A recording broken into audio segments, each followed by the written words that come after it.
Bismillahirrahmanirrahim. Alhamdulillahi Rabbil alamin. Wal aqibatu lil muttaqin. As-salatu was-salamu ala sayyidina Muhammadin wa ala alihi wa ashabihi ajma'in. Amma ba'd. Assalomu alaykum va rahmatullohi va barakatuh. Bismillahirrahmanirrahim.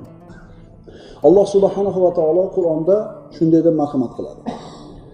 Astagfiru billah wal an'ama khalaqaha lakum fiha dif'un wa manafi'u wa minha ta'kulun. ولكم فيها جمال حين تريحون وحين تسرحون وتحمل أثقالكم إلى بلد لم تكونوا بالغيه إلا بشق الأنفس إن ربكم لرؤوف رحيم والخيل والبغال والحمير لتركبوها وزينة يخلق ما لا تعلمون.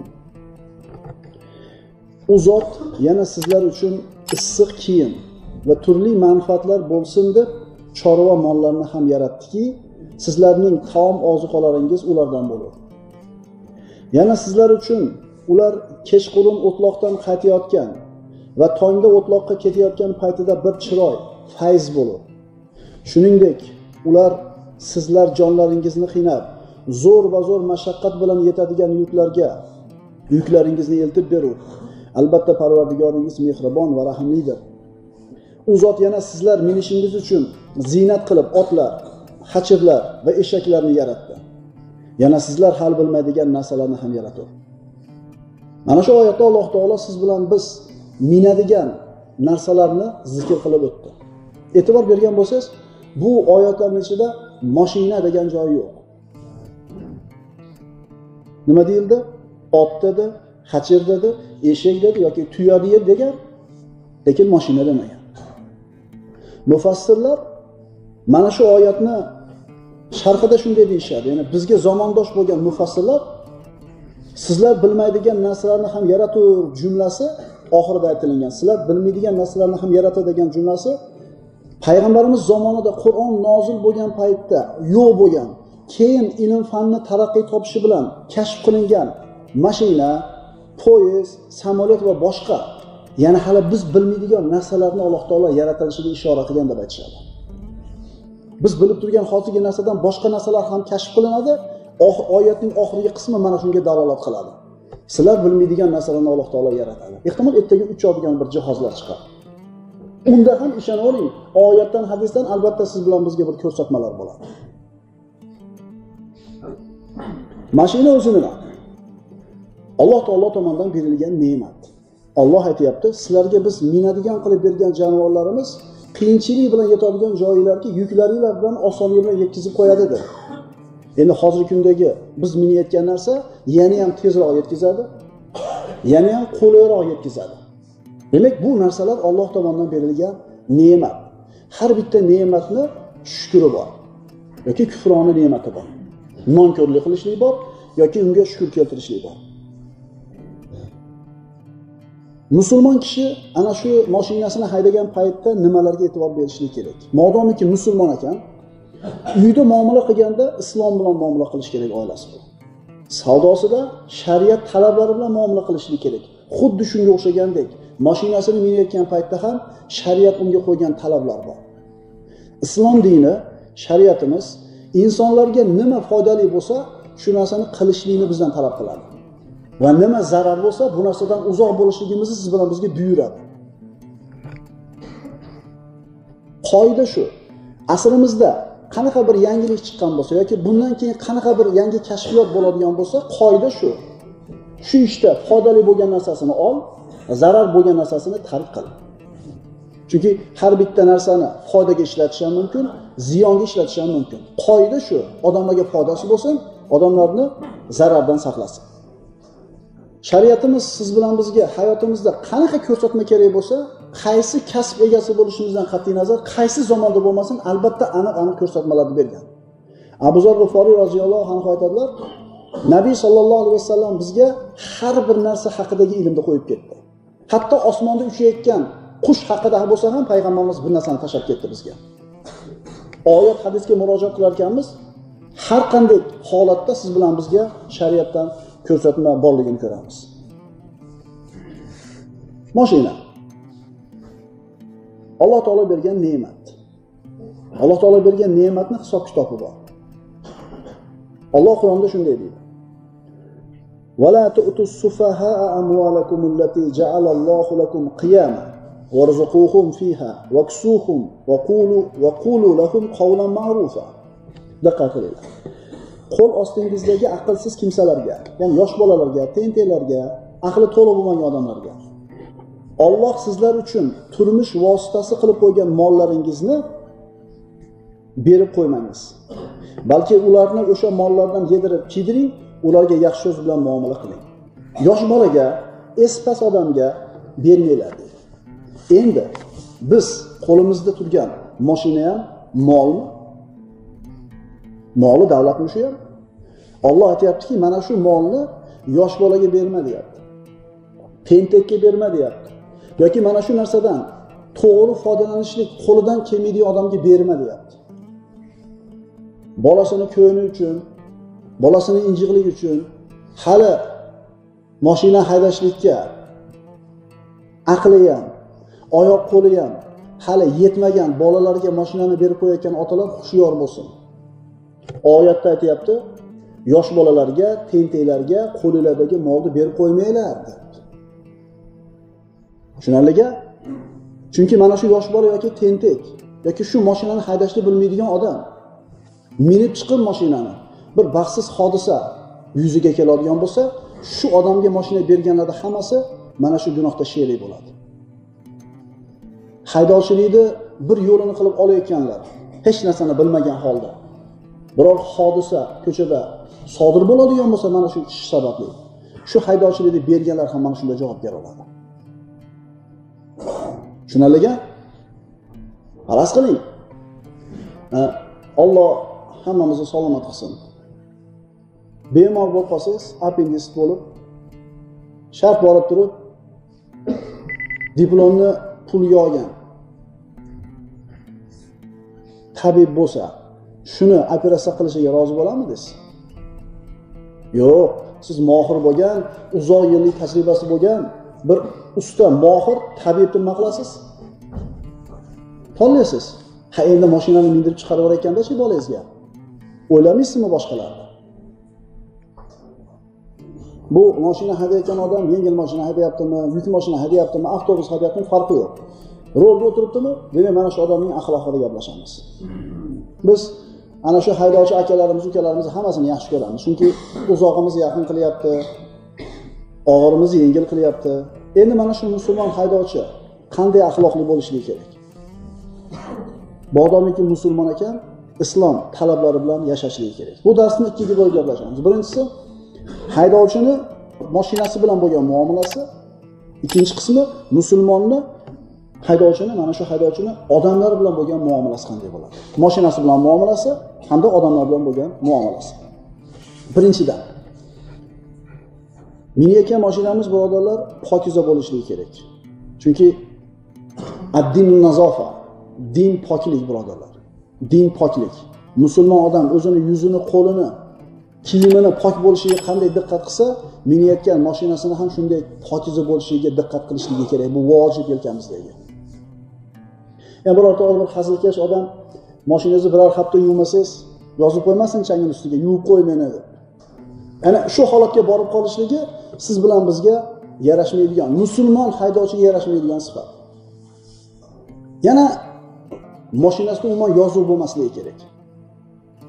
Qur'on oyatlarichi u ham mumkin emas.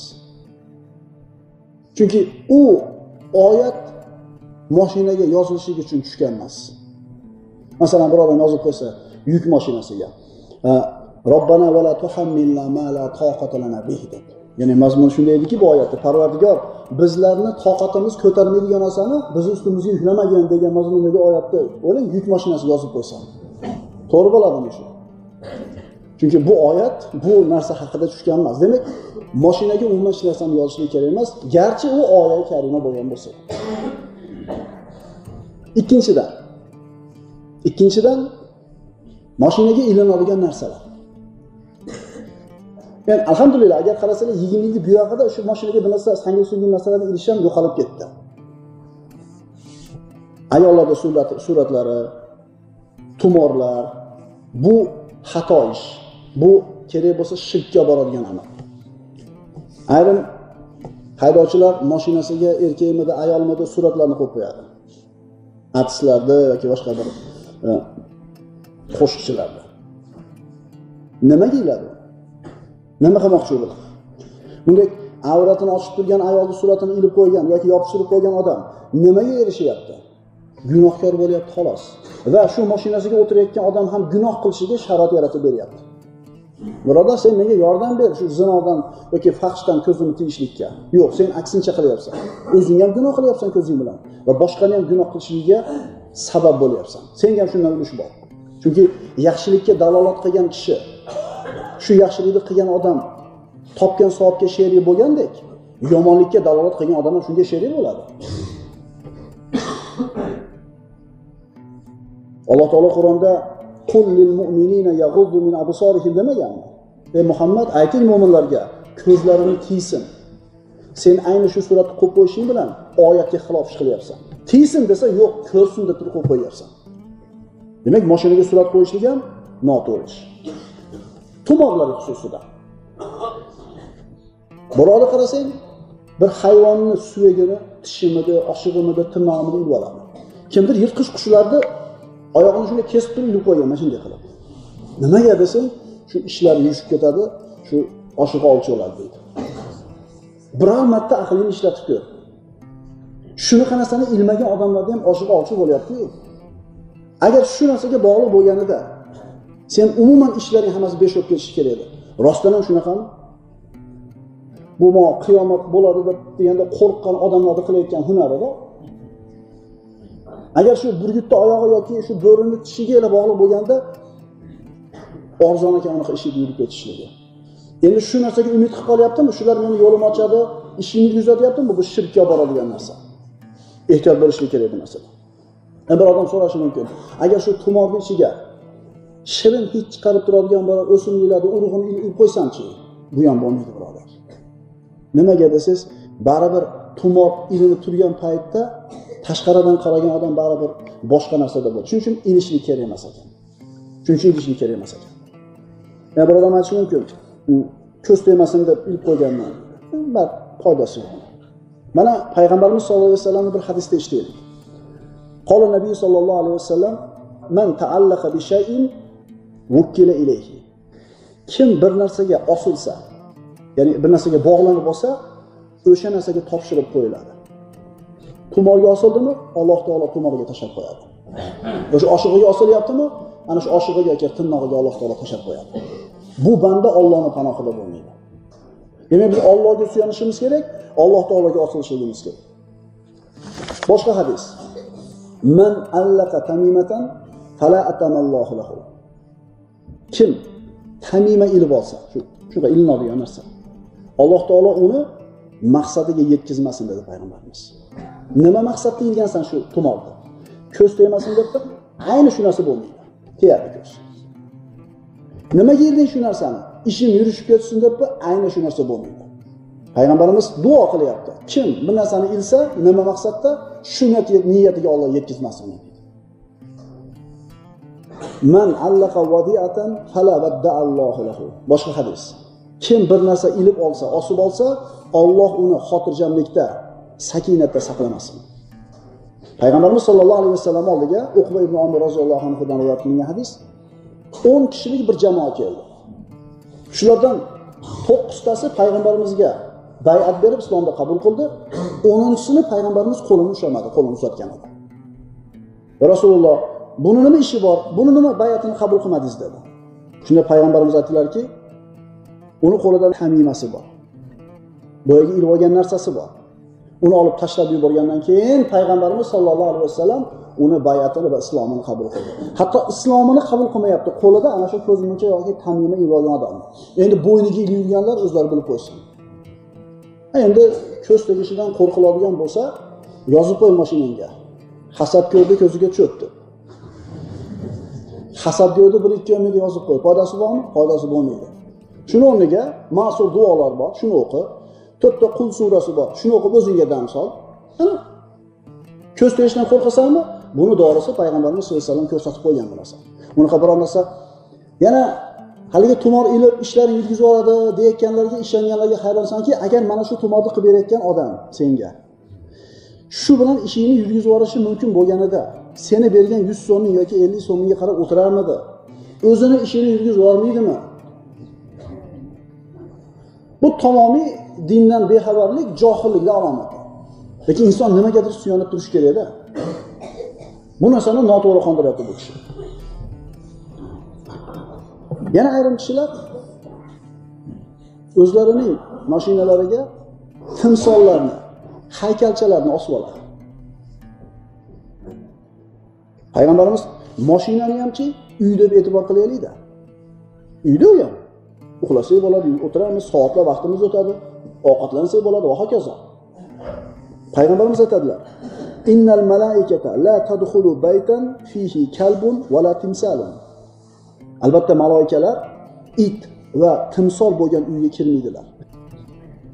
It va timsol, o'sha haykalchalar bor uyga farishta kirmagandek, mana shu narsalarni ilib olgan odamlarning mashinasida ham farishta bo'lmaydi. Uyda endi mashina. Nechta narsani aytdik? 2 ta. Pokiza bo'lishligi hamda bir narsa ilishlik yoki ilmaslik. 3-dan, musulmon odam doim zikrda bo'lishligi kerak. Zikrda, ya'ni Alloh taoloni eslashlik kerak. Nima, mashina minish uchun alohida zikri bormi? Bor. Bor. Juda ko'pchiligimiz yodlaganmiz buni. Agar yodlamaganlar bo'lsa, eshitib qo'yaylik. Har mashinaga o'tirayotgan paytda qisqaginasi. Bismillah, subhanallazi sakhkhara lana hada va ma kunna lahu muqrinin va inna ila robbina lamunqalibun. Alloh taolo bu duoni Qur'onda o'zini mo'min bandalari shu bir narsani minganda o'qishadi deb aytadi. O'sha zot barcha juftlarni yaratdi va sizlar uchun kemalar va chorva hayvonlaridan sizlar minadigan narsalar paydo qildi. Toki sizlar ularning ustiga o'rnashgaysizlar, so'ngra unga o'rnashib olgach, Parvardigoringizning ne'matini eslab, bizlarga bu kema yoki ot ulovni bo'yinsundirib qo'ygan zot Alloh har qanday ayb nuqsondan pokdir. Bizlar o'zimiz bunga qodir emas edik. Demak, mana shu duoni o'qishligimiz, birodarlar, Payg'ambarimiz sollallohu alayhi vasallam siz bilan bizga ta'lim bergan. Subhanallazi sakhkhara lana hada va ma kunna lahu muqrinin va inna ila robbina lamunqalibun. Agar yodlamagan bo'lsangiz bu duo, shuni ilib qo'ysa bo'ladi. Uni ham qachongacha ilib qo'yamiz? Yodlab olguncha. Bir marta o'qiysiz, 2 marta o'qib, bir oyda yarim oyda yodlab olasiz. Yodlab olgandan keyin olib qo'yaylik uni. U ko'zdan yoki balodan nima qilmaydi? Saqlanadi. Qaniydi har bitta mashinasi minayotgan odam mana shu duoni o'qisa, inshaalloh maqsadiga salomat yetib olgan bo'lardi.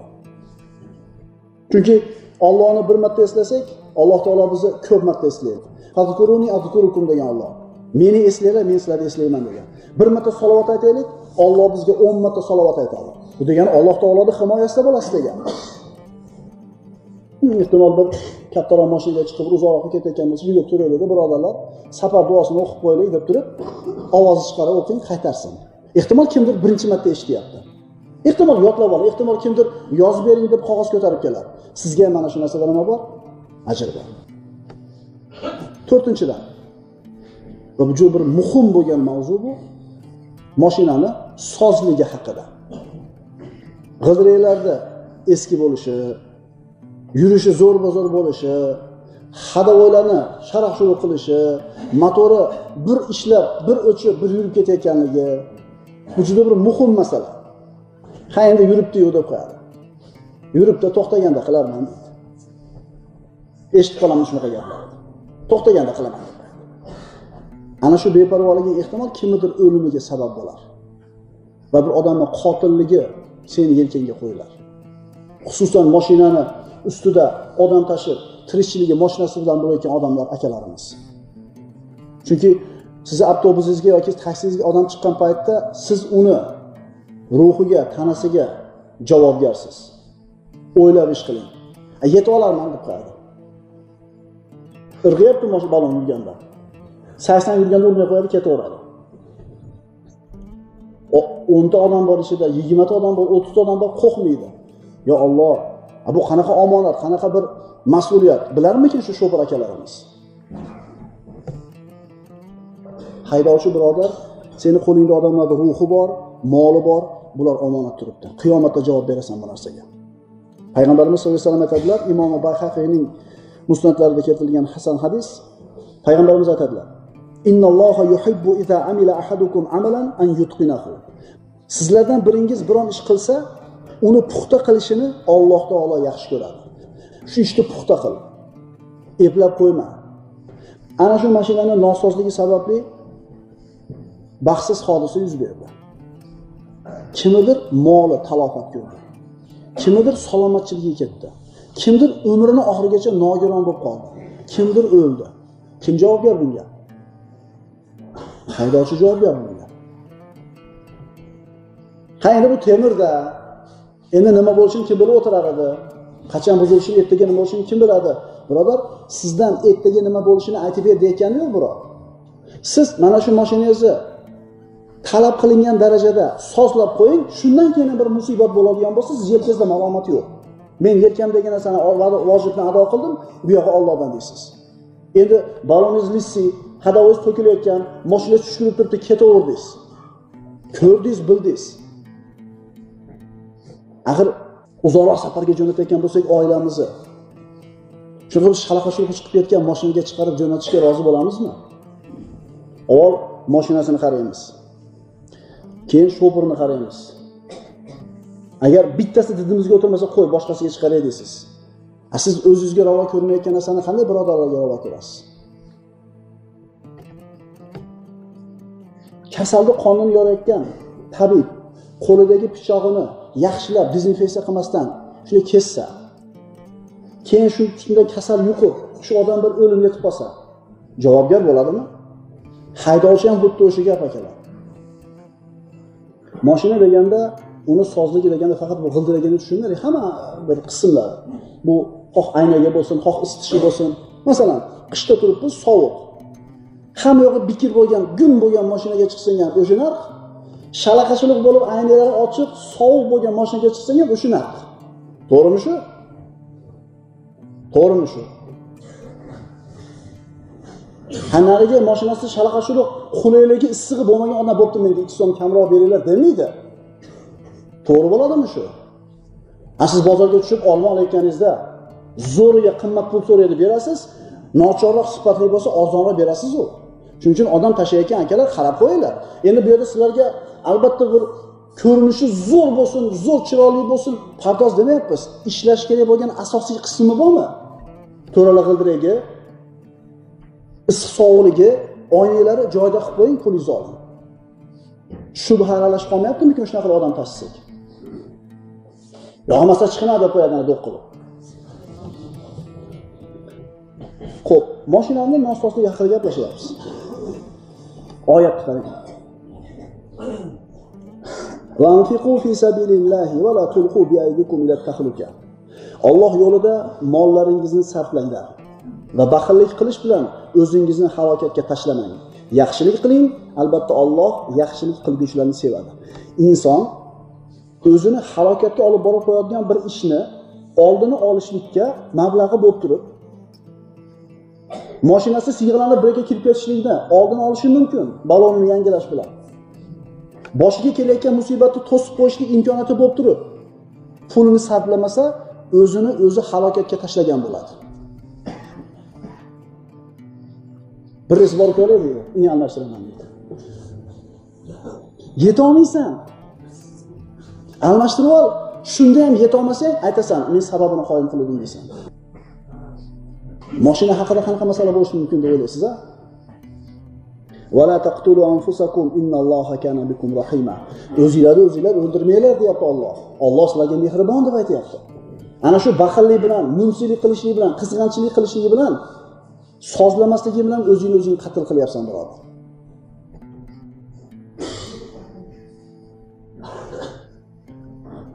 Beshinchida. Nechta narsani aytdik? 5 ta degandan keyin 4 ta bo'ladida. Birinchisi nima edi? Pokligi, ikkinchisi bir narsalar ilib olish, uchinchisi zikrda bo'lish, uchinchisi to'rtinchisi mashinani soz ushashlik. Qaranglar-da, akalar, ukalar, masalan, albatta odam tashiyotgan emas, o'zimizni mashinamizni yurgan odamlar ham ixtiyoriy emas ekan bu mashinamizni sof ushlashlik. Tushuninglar, xohlasam qilaman, xohlamasam yo'q emas ekan.